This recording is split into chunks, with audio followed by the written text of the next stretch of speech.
to, properly adjust to that cost of living increase that we're facing. There's another reason Ware decided to leave Chicago. She says she wants to raise her 2-year-old son somewhere with lots of opportunity. I'm raising a black male in America, so I want to make sure that I give him the opportunity to have affluent role models that he can be around and see successful black people. That's important to me, for him to see success.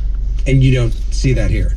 No, I do see it in Chicago. I definitely see it in Chicago, and that was why it was important to me to pick another city where I knew he would see that as well and have the opportunity to have some mentoring and stuff. For Catherine Welch, the reason for leaving Chicago wasn't economic. It was about safety. She was born and raised in Chicago, but after 26 years in the city, she moved to the suburb of South Holland to be closer to her parents. I'm a single woman living alone, and safety is my number one concern. I don't have to look over my shoulder every time I pull in the garage to wonder, is someone following me in? Is someone going to attack me? Granted, there's crime everywhere, but I feel really safe where I am. I don't feel, as I do here, that there will be a gunshot at any point. Here is an intersection on Chicago's South Side, 79th and Racine to be exact.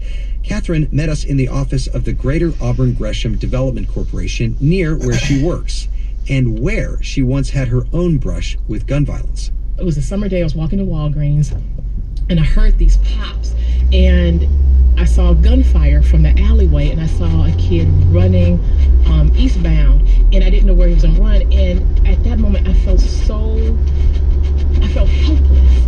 And unless someone's been, and there's been a number of people who've been exposed to that, but it's such a helpless feeling to know that someone has a gun and you're in an environment that you can't get away from immediately. And I had to scramble to get the key to get back into the office. And that had an impact on me. Now, granted, that type of experience is very, very small compared to a lot of the parents who have lost their children, or people who witnessed someone being shot or seeing a dead body lay on the ground for hours at a time. But at that moment, I just felt so vulnerable and felt no matter what I did, I had such little control over that moment of where I was. I may park in that lot. There's any given day I could be walking down the street to run an errand or to go to my car if it's parked over in that direction. So, no, I do not want to come back to Chicago for mainly that reason. If I had a family of small children, I probably would even not move back to Chicago, because I would think about their well-being and their education. And good schools are primarily in good communities. And I want to say good communities that have less crime, communities where there aren't as many boarded up homes, communities in which more affluent people live. Do you think of yourself as part of, when we hear about a lot of the black population of Chicago leaving the city, either to go to the suburbs or to leave the state altogether and maybe go to the South, do you think of yourself as part of that migration out of the city because of crime, economic opportunity, whatever it might be? Yes, I would say definitely for that reason. Do you think that there's hope for the city to turn things around and make this neighborhood safe? I would say absolutely. There's definitely an opportunity for things to turn around, because there are great people. We have great public officials, great faith-based communities, great organizations that are doing great work to stabilize communities like this. And there's been a lot of good things done. It's just going to take more time. But I do think there's turnaround, and I think that turnaround will come when there's more opportunities job-wise, as well as people staying in the community. I think that's going to be a factor. As much as I say I won't come back to Chicago, I think people staying where they are and stabilizing that block will make a difference. And there are people who are doing that work. But you think the first thing that has to be done is to deal with the crime so that the area is safe? Absolutely. And, says urban planning professor Teresa Cordova, the city has to make sure that it's allowing people who have made these neighborhoods their home for decades to stay in the new Chicago. Chicago is probably not going to be the city that it is today in 10 years. In 10 years, the city of Chicago is going to be a very different place. The biggest issue right now with this urban restructuring that's occurring is we're seeing economic growth in the downtown area, in the Loop area, and we're seeing that the disinvestment and the abandonment of the neighborhoods. And so what has to happen is that those neighborhoods that have been abandoned, we need to reinvest back in those neighborhoods. We need capital investment, we need anchor institutions, but it needs to be done in a way that people who live in those neighborhoods can remain in those neighborhoods. The gentrification process occurs when you invest back in those neighborhoods, but the people who've been there can't afford to stay there. So the question is, how do you revitalize without displacing people?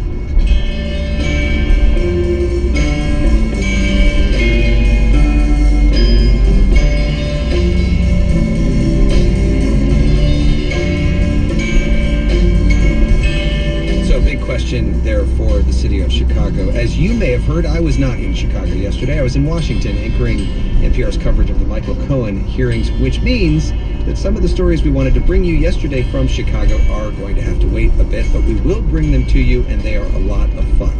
We're going to tour some of Chicago's architectural landmarks with the Pulitzer Prize-winning architecture critic for the Chicago Tribune, who believes, as many do, that Chicago has the best architecture in America. We will visit Fermilab, a national lab outside Chicago that's become the global center of research into subatomic particles called neutrinos. And we will meet some of the people who come here from all over the country to study improv comedy. It is inspiring. You can find all of our stories from Chicago at hereandnow.org.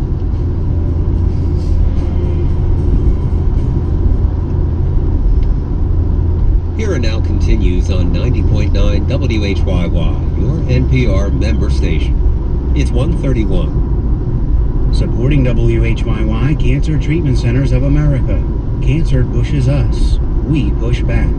Cancer Treatment Centers of America is challenging conventional thinking and is working to find smarter solutions. With 5 treatment centers located throughout the United States, CTCA is forging ahead with technology that wasn't available to cancer patients just a short time ago. More at cancercenter.com/outsmart. Supporting WHYY People's Light presents Nina Simone for Women, a new play making its regional premiere in Malvern from February 27th through March 31st. Featuring hits like Sinner Man and To Be Young, Gifted, and Black, Nina Simone for Women imagines the legendary songstress at the site of the 16th Street Baptist Church bombing, the event that shifted Simone's career from artist to activist. For tickets, 610-644-3500 or peopleslight.org.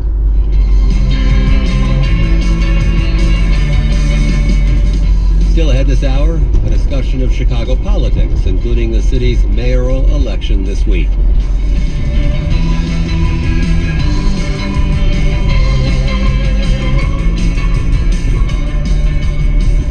At 1:33, you're listening to WHYY-FM. Funding for Here and Now comes from the listeners of WBUR Boston and your NPR station. From MathWorks, creators of MATLAB and Simulink software for technical computing and model-based design. MathWorks, accelerating the pace of discovery in engineering and science. Learn more at mathworks.com. And the Museum of Science in Boston, providing pre-K through grade 12 engineering curricula from We Engineer to Engineering the Future, with teacher guides, storybooks, kits, and videos, all designed to fuel dynamic STEM education. More at MOS.org.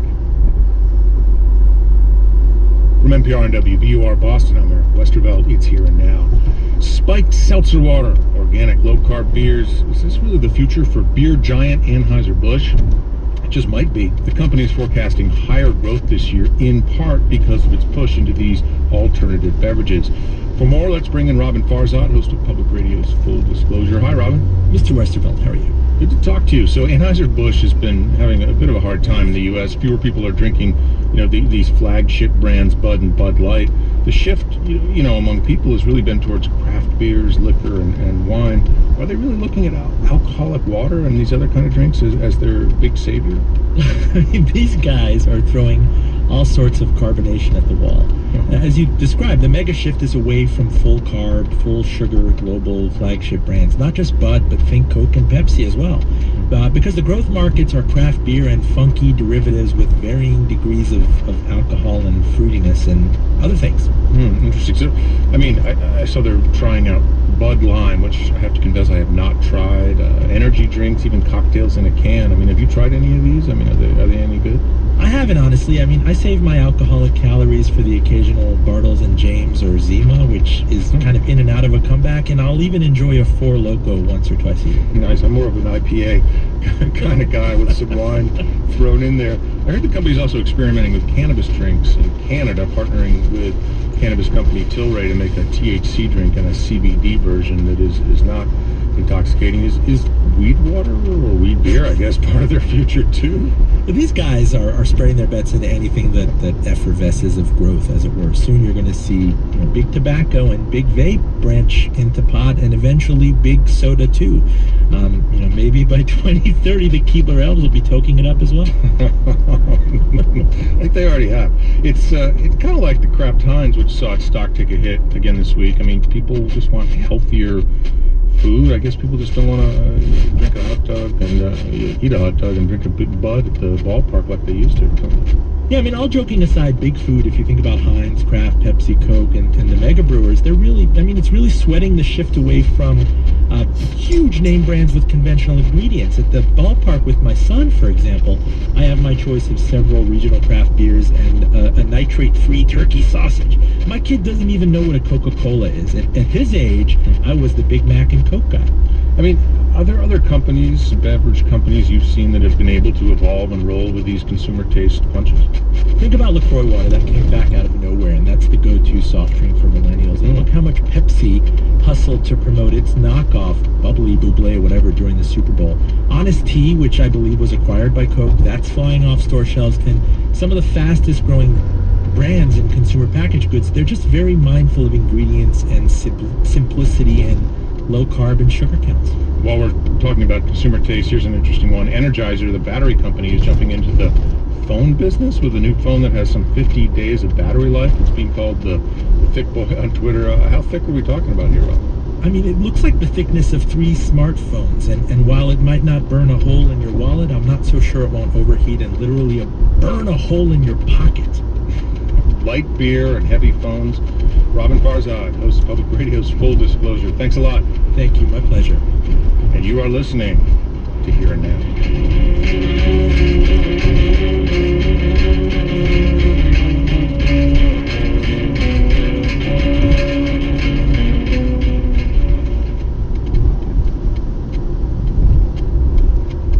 On the next morning edition, a bishop calls for unity after United Methodists vote to maintain a ban on gay marriage and clergy. This decision has caused a shockwave of trauma across the church and around the world. And we profile the National Security Council's controversial new hire. He is a damn good scientist. Listen for all kinds of stories on the next morning edition from NPR News. That's tomorrow from 5 to 9 on WHYY. I'm Susan Levy. The Senate has confirmed former coal industry lobbyist Andrew Wheeler to lead the Environmental Protection Agency. This is despite concerns by Democrats and one Republican about regulatory rollbacks he's made in 8 months as the agency's acting chief. President Trump says he takes North Korean leader Kim Jong-un at his word that Kim was unaware of the alleged mistreatment of American college student Otto Warmbier, who died after being imprisoned there. Trump said in Vietnam that Kim, quote, tells me he didn't know about it and I will take him at his word. Michael Cohen is back on Capitol Hill testifying behind closed doors to the House Intelligence Committee. Yesterday, the former attorney delivered explosive testimony to a House Oversight panel slamming President Trump. You're listening to Here and Now. At 1:39, Here and Now continues on WHYY-FM. Supporting WHYY, Temple University's College of Public Health. Now enrolling for graduate programs in social work, epidemiology, nursing, and more. The College of Public Health tackles today's critical health issues by combining public health disciplines with other healthcare fields. With part-time and online options, the college helps current and aspiring health professionals take the next step. Graduate program information sessions happening now. More at cph.temple.edu/info sessions. This transit note, service is suspended along SEPTA's Lansdale-Doylestown rail line due to a police investigation into a person being struck by a train. Again, suspended service along SEPTA's Lansdale-Doylestown regional rail line.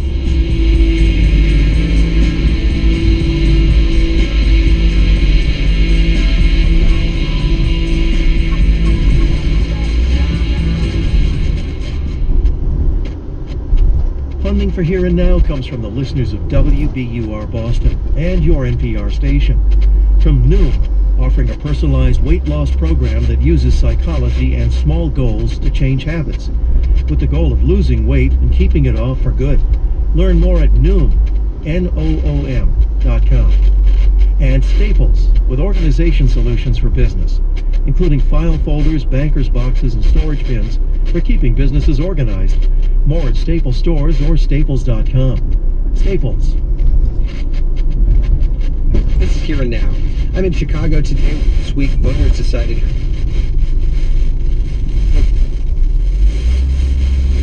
there is going to be a runoff because none of the 14 candidates on the ballot got 50% of the vote or even close.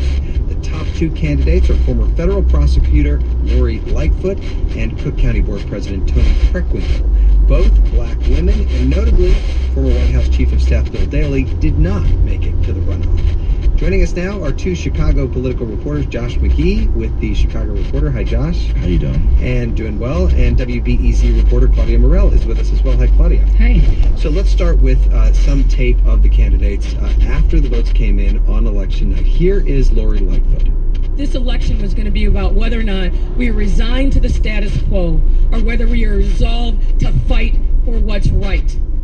It's about whether we will accept only investing in the downtown while neighborhoods cry out for attention and resources, or whether we're committed to making sure that every neighborhood is safe.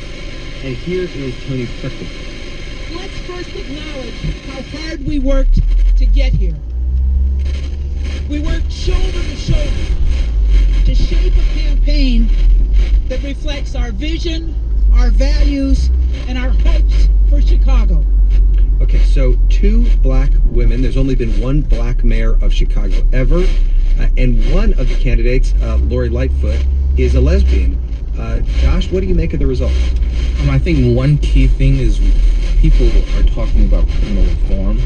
So, criminal justice reform. So Lori Lightfoot, as a person who's worked with police, with COPA, she has been someone clearly being the front runner or winning the most votes here right now. She's a person who's going to be taking that very seriously, and we know that Gary McCarthy lost. That's another person who got 2 or 3% of the vote, who's going to be very interesting, because what do people who are police, who are they going for? What do they want to see? And Lori Lightfoot kind of shined ahead, so it's a very key issue in Chicago, and especially with the police consent decree coming out. What